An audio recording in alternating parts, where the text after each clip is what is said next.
বরবাদ সিনেমার টিজারটা দেখার পর আমি আবার বন্ধুরে বললাম, দোস্ত এই সিনেমারে বাংলাদেশ সেন্সর বোর্ড ছাড়পত্র দিয়ে দিছে। বাংলাদেশে এরকম সিনেমা মামা কেমনে বানাইলো, তাও আবার শাকিব খান রে নিয়া। আবার কে বানাইছে, একটা নাটকের ডিরেক্টর। কেমনে কি মামা ডাইরেক্ট দিয়ে দিতেছে।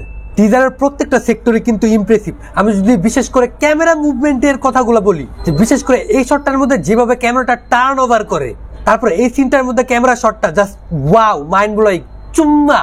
তারপরে যদি টিজারের কালারের কথায় আসি, কিছু কিছু শট জাস্ট প্রিমিয়াম ভাইব দিতেছে। আর সিনেমায় তারা যেরকম গার্ডস, আর্মস, অ্যাক্সেসরিজ ইউজ করছে, জাস্ট অস্থির, দিল খুশ হয়ে গেয়া। এক একটা শট জাস্ট টেরিফিক। এইবার যদি শাকিব খানের কথায় আসি, ভাই শুরুটা করছে কি, তুফানে আমরা তারা দেখতে পেলাম গ্যাংস্টার হিসাবে, তারপরে দরদ সিনেমায় দেখলাম একজন সাইকো হিসাবে, এখন বরবাদ সিনেমায় গ্যাংস্টার আর সাইকো দুটোটাই একসাথে প্লে করছে।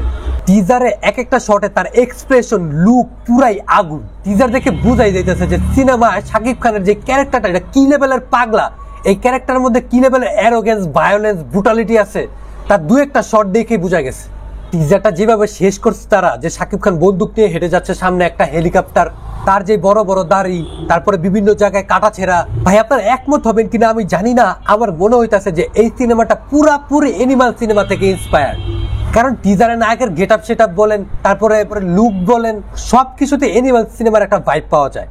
আর টিজারে বিভিন্ন ডায়লগ শুনে আমি জাস্ট কনফিউজ হয়ে গেছি। নায়করে রেপিস্ট বলতেছে, হয়তো সিনেমা এই নিয়ে অনেক বড় টুইস্ট থাকতে পারে। আর ভাই টিজারে যিশু সেনগুপ্তরে দেখে আমার অবস্থা, তার যে স্ক্রিন প্রেজেন্ট, তার যেভাবে প্রেজেন্ট করছে, যে একাই একটা লোক গান নিয়ে ঢুকে গেছে থানার মধ্যে, আর পুরা থানা একলাই জ্বালাই দিতেছে। এইরকম একটা ক্যারেক্টারের সাথে যখন শাকিব খানের সেই পাগলা ক্যারেক্টার ফেস অফ হবে, ভাবেন যে সিনেমা হলের অবস্থাটা কি হবে তখন। আর বর্তমানে যিশু সেনগুপ্তর যে ডিমান্ড, গ্লোবালি এই সিনেমাটা পুরো ফাটাই দিবে ভাই।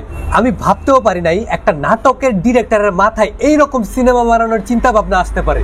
আর এইরকম একটা পাগলা ক্যারেক্টার বাংলাদেশে শাকিব খান ছাড়া আর কোন নায়ক ক্যারি করতে পারবে বলে আমার জানা নাই।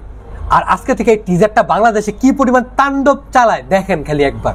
অলরেডি আমার মেসেঞ্জার পুরো কাঁপতাছে মেসেজে, যে ভাই কি রিলিজ করছে একবার দেখেন।